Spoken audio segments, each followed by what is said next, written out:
Have you ever paused in the stillness of dawn and wondered why some souls glide effortlessly through life's storms, while others seem perpetually caught in a whirlwind they themselves ignited? Have you ever questioned whether the unseen ledger of your every thought and word truly shapes the very reality you inhabit? Welcome back to our channel. Thank you for joining me again as we embark on a journey into one of the deepest mysteries of existence. Today, we tackle a question that resonates through all ages and cultures. What is karma, really? And can any being, even the Buddha, truly alter its course? When we speak of karma, many of us conjure images of cosmic retribution or celestial bookkeeping. We imagine a grand judge weighing our every action, dispensing rewards or punishments at will. Yet this caricature of karma misses its essence. Karma is not external judgment, it is the natural law of cause and effect. Just as a snowball gathers mass and momentum as it rolls downhill, our intentions, words, and deeds accumulate in the fertile field of consciousness, eventually ripening into visible consequences. In this way, karma is less a judge and more a mirror, reflecting back at us the quality of the energy we've invested in the universe. Imagine planting a single seed in the heart of a vast garden. That seed, given warmth, water, and fertile soul, begins to sprout, sending delicate roots deep into the earth and stretching tender shoots toward the sun. Without nourishment, the seed lies dormant or withers away. Karma operates according to the same principle. Every volition you generate, every thought you entertain, is a seed sown. Kindness, generosity, and compassion plant seeds that blossom into joy, harmony, and support. Anger, greed, and deceit yield fruits of suffering, division, and regret. Yet, unlike ordinary seeds, karmic seeds may lie hidden for years, even lifetimes, before conditions become right for their awakening. We often ask, why then do some who sow goodness still endure hardship? Why do those who cause pain sometimes prosper? The answer lies in the intricate web of causes and conditions. A single seed may be surrounded by countless others, some planted by ourselves in past lives, others by collective energies shared across families, communities, or even whole civilizations. The visible events of our present life are the culmination of countless interacting forces, most of which remain unseen. Thus, one kind act may be obscured by a lifetime's worth of negative momentum, while one grave misdeed may be temporarily masked by sustaining conditions of past virtue. Consider the story of a devoted practitioner named Miriam. From a young age, she dedicated herself to acts of generosity, offering time, resources, and unwavering support to those in need.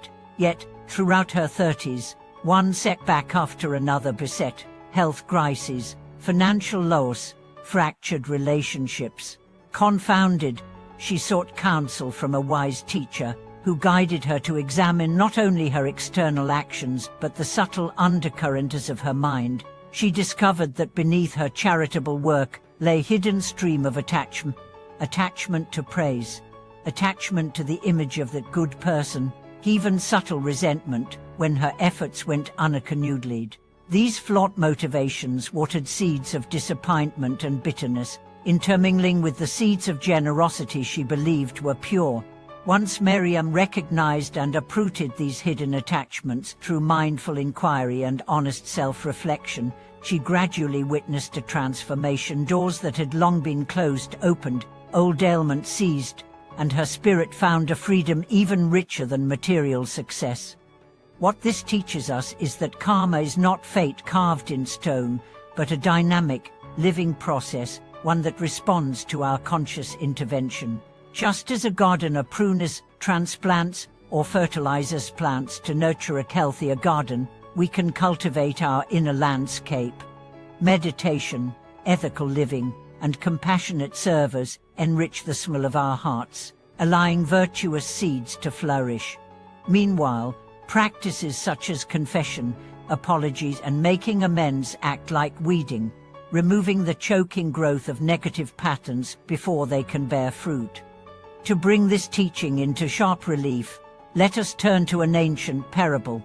A farmer finds his field overrun with wild, choking vines. Distraught at first, he contemplates abandoning the land altogether. Then he realizes that beneath the tangle of weeds, the soil remains rich and fertile. Rolling up his sleeves, he begins the arduous work of clearing away the clutter.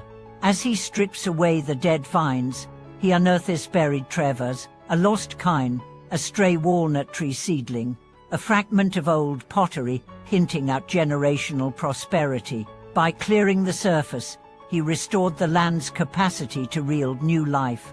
So it is with our mind. The weeds of unwholesome habits can hide the latent treasures of wisdom and compassion.